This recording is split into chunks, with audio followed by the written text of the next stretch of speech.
विद्यार्थी मित्र हो, बी ए भाग एकसाठी आपल्याला सत्र 2 या भागात लोकनाथ यशवंत यांच्या बाकी सर्व ठीक आहे या कविता संग्रहातील निवडक कवितांचा अभ्यास करायचा आहे। त्याचबरोबर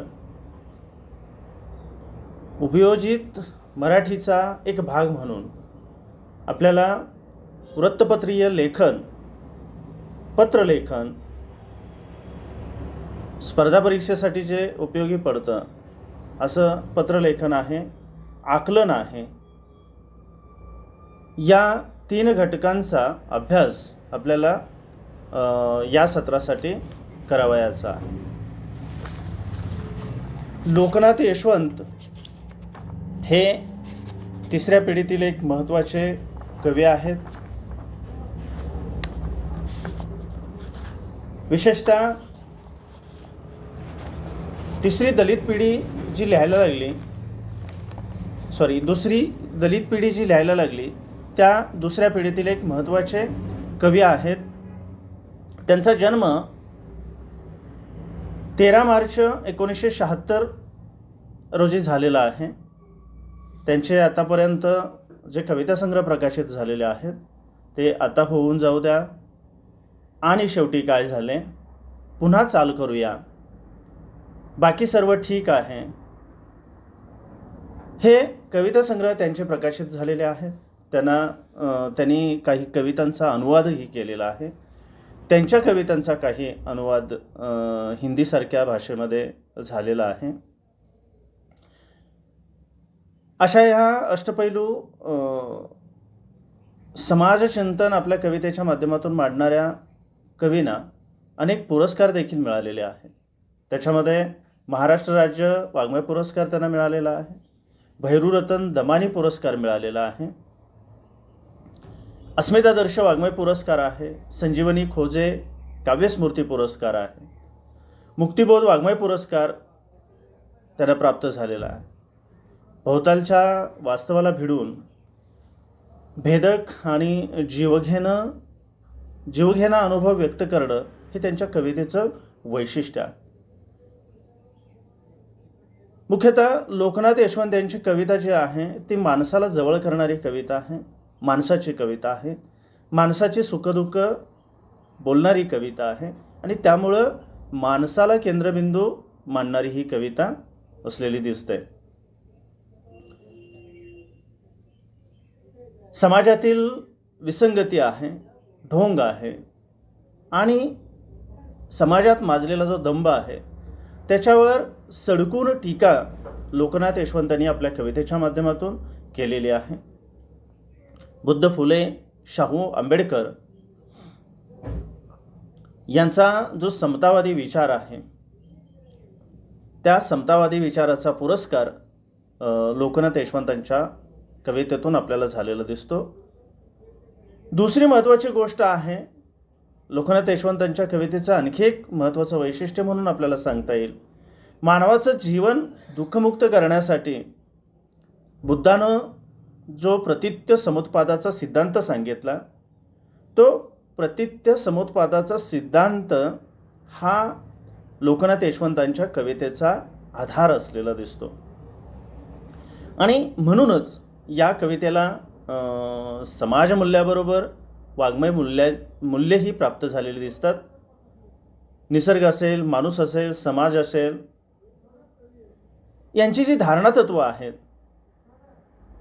त्या धारणा तत्वातली मूल्यनिष्ठता कवीनं आपल्या कवितेच्या माध्यमातून जपलेली दिसते।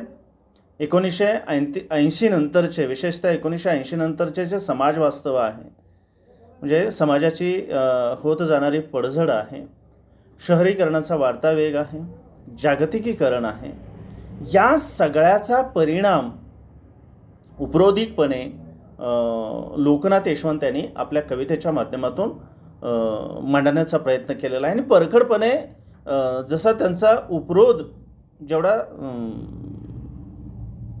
प्रखर स्वरूपात येतो तेवढ्याच पातळीवर त्यांनी तो परखडपणे मांडलेला आपल्याला दिसून येतो. आता लोकनाथ यशवंत यांच्या कवितेची वैशिष्ट्य जर बघायची झाली तर लोकनाथ यशवंत यांची कविता ही आक्रस्ताळी होताना दिसत नाही. वेदना, विद्रोह, नकार आणि विवेकाचा आयाम या कवितेला प्राप्त झालेला दिसतो. आणि म्हणून ही कविता नवनिर्मितीला प्रोत्साहन देणारी कविता आहे. समकालीन वंचित उपेक्षितांचं जे साहित्य आहे त्या साहित्य प्रवाहातील शब्द असतील, प्रतिमा असतील आणि अभिव्यक्तीच्या नव्या जाणीवा वृद्धिंगत करणारी ही लोकनाथ यशवंत यांची कविता असलेली आपल्याला दिसते. सामाजिक बांधिलकी व निधर्मीपणा यांचा सखोल पाठपुरावा त्यांच्या कवितेतून झालेला दिसतो, त्यांनी केलेलं दिसतो, त्याच्यावर भाष्य केलेलं त्याने दिसतं.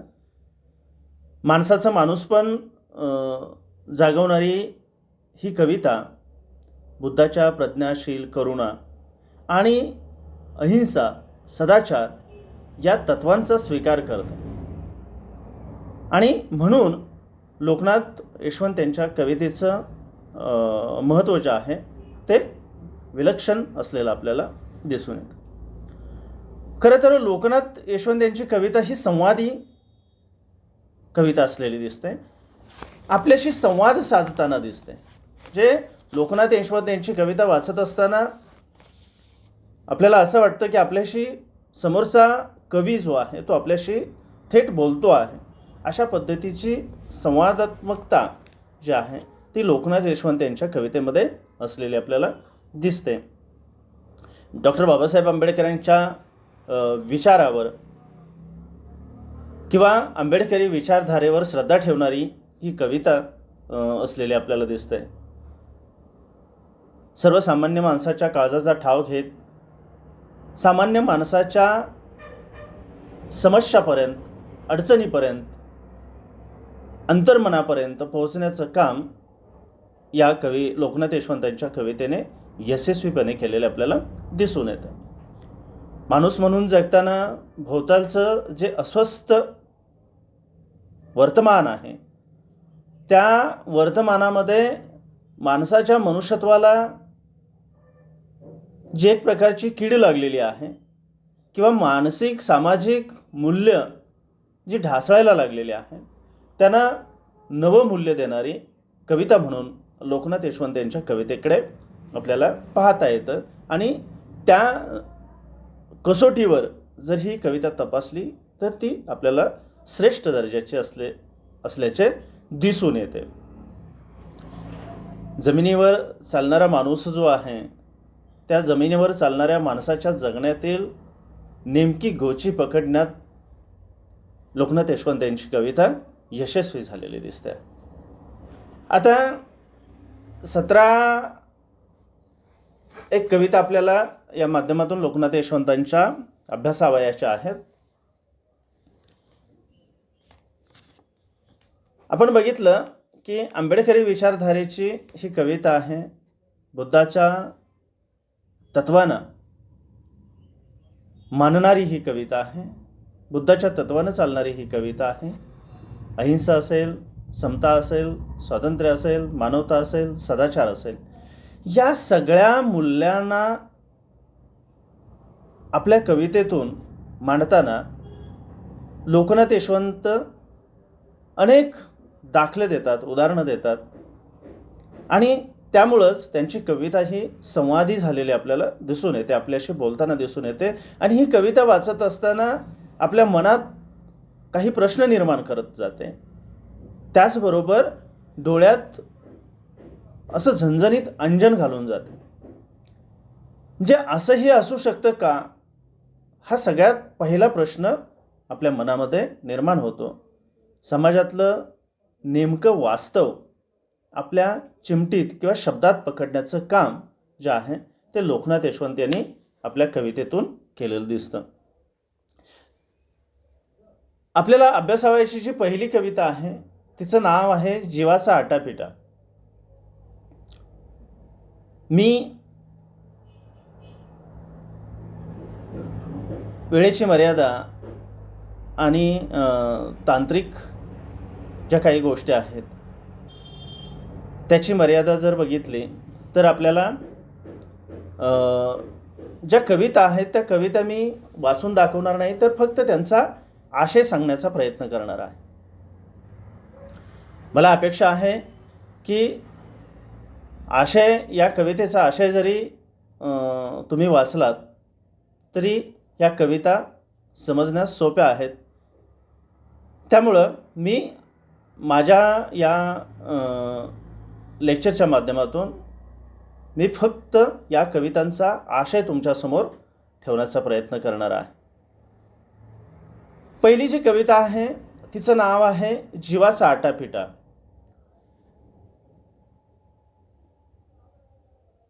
लोकनाथ यशवंत यांची ही जी कविता आहे त्या कवितेच्या माध्यमातून त्यांनी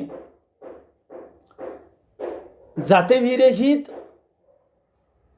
माणसाची नवसमाज रचना जी आहे ती कशी करता येईल, तिची निर्मिती कशी करता येईल, या विषयावर या कवितेच्या माध्यमातून त्यांनी भाष्य केलेलं आहे.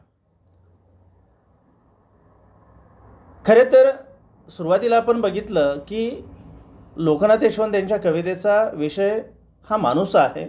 माणसाला केंद्रबिंदू मानणारी ही कविता आहे आणि त्यामुळं कितीही जीवाचा आटापेटा केला तरी माणसाची जात वास्तव जे भारतीय समाज व्यवस्थेमध्ये असणारं जात वास्तव आहे हे जात नाही, हे याच्यामधून सांगायचा, या कवितेच्या माध्यमातून सांगायचा त्यांनी प्रयत्न केलेला आहे. आणि म्हणून सगळ्या बाजूनी कवीच्या जातीचा शोध घेतला जातो. आणि म्हणजे कसंही आजची आपली जी प्रत्येकाची प्रवृत्ती आहे की समोरचा व्यक्ती दिसला की त्याची नेमकी जात कोणती आहे, कोणत्या धर्माचा आहे, असे अनेक प्रश्न आपल्या मनामध्ये निर्माण होतात. आणि याच जुनाट प्रवृत्तीवर किंवा जातीवादी वृत्तीवर या कवितेच्या माध्यमातून त्यांनी भाष्य केलेलं आहे. आणि ही माणसाची मानसिकता जी आहे ती उघडी पाडण्याचं काम या कवितेच्या माध्यमातून त्यांनी अतिशय उपरोधिकपणे केलेलं आपल्याला दिसून येतं. चातुर्वर्ण व्यवस्था असेल, आरक्षण असेल, धर्म असतील, नातेवाईक असतील, नोकरीचा कोटा असेल, इत्यादी सगळ्या बाजूनी जात शोधू पाहणारी ही जी वर्णव्यवस्था आहे किंवा वर्णव्यवस्थेचा जो पहारेकरी आहे, म्हणजे हा पहारेकरी प्रातिनिधिक स्वरूपात आपणही असू शकतो. आणि म्हणून हा जो जातीव्यवस्था असेल, धर्म असतील, वर्णव्यवस्था असेल, या सगळ्यात किंवा आरक्षण असेल, या सगळ्याला शोधू पाहणारा वर्णव्यवस्थेचा पहारेकरी जो आहे तो पहारेकरी कवीला प्रश्न विचारत असतो. आणि मग त्याला कवी सांगतो की मला जी नोकरी मिळालेली आहे ती कलावंताच्या कोट्यातून मिळालेली आहे असे सांगावं लागते. म्हणजे कितीही आपण लपवायचा प्रयत्न केला, जात लपवायचा प्रयत्न केला, तरी आपण तिचा शोध घेतल्याशिवाय थांबत नाही. दुसरी महत्त्वाची गोष्ट अशी आहे की जाती वास्तव नष्ट करून जातपात विरहित समाजव्यवस्था, निधर्मी समाजव्यवस्था निर्माण करण्याचं स्वप्न आपण एका बाजूला पाहतो आहोत आणि दुसऱ्या बाजूला मात्र जातीशी आपण चिकटून बसलेलो आहोत. हे वास्तव जे आहे ते वास्तव या कवितेच्या माध्यमातून कवीनं उघडं करण्याचा प्रयत्न केलेला आहे. आणि म्हणून शेवटी जी मानसिकता आहे, अशा पद्धतीची मानसिकता आहे, जातीला चिकटून बसण्याची जी मानसिकता आहे ती उघडं पाडण्याचं काम या कवितेच्या माध्यमातून करताना कवी या कवितेच्या शेवटी म्हणतात की काही किडे घाणीत जगतात, तिथेच सरपटतात आणि तिथेच मरतात. म्हणजे ही माणसाची हजारो वर्षाची प्रवृत्ती जी आहे त्या प्रवृत्तीवर उपरोधिकपणे भाष्य करण्याचं काम या कवितेच्या माध्यमातून लोकनाथ यशवंत यांनी केलेलं आपल्याला दिसून येतं. याच्यामधली दुसरी कविता जी आहे त्या कवितेचं नाव आहे मुख्य प्रवाह. खरं तर माणसाच्या बेगडीपणावर या कवितेच्या माध्यमातून भाष्य करण्याचं काम लोकनाथ यशवंत यांनी केलेलं आहे. जे शहरी जीवनशैली आणि शहरात जगणारा माणूस कशा पद्धतीनं जगत असतो किंवा त्याची मानसिकता नेमकी काय असते, या मानसिकतेवर बोट ठेवण्याचं काम या कवितेच्या माध्यमातून केलेलं दिसतं. जे पोटात एक आणि ओठात एक अशा पद्धतीची मुखवटाधारी समाजव्यवस्था शहरामध्ये जगायला लागलेली आहे. आणि तोंडावर एक बोलणारा माणूस किंवा तोंडावर एक बोललं जातं आणि करताना मात्र वेगळंच केलं जातं. अशा पद्धतीची एक मानसिकता शहरी माणसांच्यामध्ये रुजू लागलेली आहे किंवा रुजलेली आहे. खेड्यातला माणूस मात्र सरळ असतो, साधेपणाने बेधडक बोलणारा असतो, जे काय असेल ते तोंडावर बोलणारा असतो. आणि त्यामुळं खेडेगावातली वैशिष्ट्य या बंद संस्कृतीमध्ये, बंद शहरी संस्कृतीमध्ये चालत नाहीत किंवा निरुपयोगी ठरतात. आणि त्यामुळं शहरातला माणूस जो आहे तो दुटप्पीपणानं कसा वागतो, दुटप्पी धोरणं कशी अवलंबतो, त्याचं मुखवटाधारी जगणं कसं आहे, लबाड, असत्य आणि वरवरच्या कार्पोरेट क्षेत्रातलं जे जगणं आहे त्याचं किंवा कार्पोरेटी जगणं जे आहे किंवा त्याची कार्पोरेटी जगण्याची वागण्याची पद्धत जी आहे, याला कवीनं स्वार्थी दुनियाच, शहरातली स्वार्थी दुनियाच आहे असं म्हटलेलं आहे. आणि त्यामुळं या प्रवाहात सामील होणाऱ्यांनी हे शहरातल्यासारखं खोटं वागावं लागतं, त्यांच्यासारखं बोलावं लागतं, तरच त्यांची कामं बिनबबाट होतात, आपला टिकाव लागून राहतो. अन्यथा खेड्यापाड्यातला सरळ साधा माणूस शहरामध्ये टिकून राहत नाही. मनात किती आपल्या सत्य असलं तरी शहरातल्या वास्तवामध्ये हे सत्य आहे तसंच मनात मारून खोटं बोलावं लागतं. तिथली जीवनव्यवस्था जी आहे ती स्वीकारावी लागते, तिथली मूल्यव्यवस्था जी आहे ती स्वीकारावी लागते. या सगळ्या गोष्टीवर उपरोधिकपणे या कवितेच्या माध्यमातून भाष्य केलेलं आहे. म्हणजे सर्वसामान्य माणूस जेव्हा मुख्य प्रवाहात जातो तेव्हा मुख्य प्रवाह त्याला सहसा आपल्यामध्ये सहभागी करून घेत नाही. सामान्य माणूस, शेतकरी माणूस, खेड्यापाड्यातला माणूस हा सरळ, साधा आणि सत्य बोलणारा असतो, तोंडावर बोलणारा असतो. पण हीच जी गोष्ट आहे ती शहरामध्ये चालत नाही. आणि त्यामुळं सरळ साधा असणारा खेड्यातला माणूस, खेडवळ माणूस त्याची शहरामध्ये गोची होते आणि मग त्याला खोटं नाटं, मुखवटाधारी जीवन जगावं लागतं. हा जो विषय आहे तो विषय उपरोधिकपणे या कवितेच्या माध्यमातून लोकनाथ यशवंत यांनी मांडण्याचा प्रयत्न केलेला आहे. तिसरी जी या संग्रहातली किंवा आपल्या अभ्यासाची जी कविता आहे ती कविता आहे एका वृक्षाची गोष्ट नावाची. या कवितेत निसर्गाला कुंठित करणारं, बंदिस्त करणारं, मानवाच्या बोनसाय प्रवृत्तीवर भाष्य केलेलं आहे. म्हणजे याच्यासाठी कवीनं पिंपळाच्या झाडाचं प्रतीक घेऊन माणूस आणि माणसामध्ये असणारी जी बोनसाय वृत्ती आहे त्या बोनसाय वृत्तीवर उपरोधिक भाष्य केलेलं आहे. म्हणजे कोणत्याही क्षेत्रामध्ये माणूस आज विज्ञानाच्या आधाराने इतका प्रगत झालेला आहे तरीही माणसाची मानसिकता जी आहे ती खुरटी आहे, खुजी आहे, किडलेली आहे. या सगळ्या गोष्टीवर भाष्य करण्याचं काम या कवितेच्या माध्यमातून केलेलं आहे. आणि म्हणून पिंपळ या वृक्षाची उपमा किंवा प्रतीक वापरून इथं समतावादी पर्यावरणाचा किंवा समतावादी पर्यावरण कसं निर्माण करता येईल या दृष्टिकोनातून कवीनं या कवितेमध्ये भाष्य केलेलं आपल्याला दिसून येतं. त्याचबरोबर खुल्या धारणेनं जर एखादी गोष्ट आपण केली तर ती किती निर्मळ आणि सत्य असते, आपल्याला स्वातंत्र्याचा अनुभव देणारी असते, सरळपणाचा अनुभव देणारे असते, सत्याचा अनुभव देणारे असते.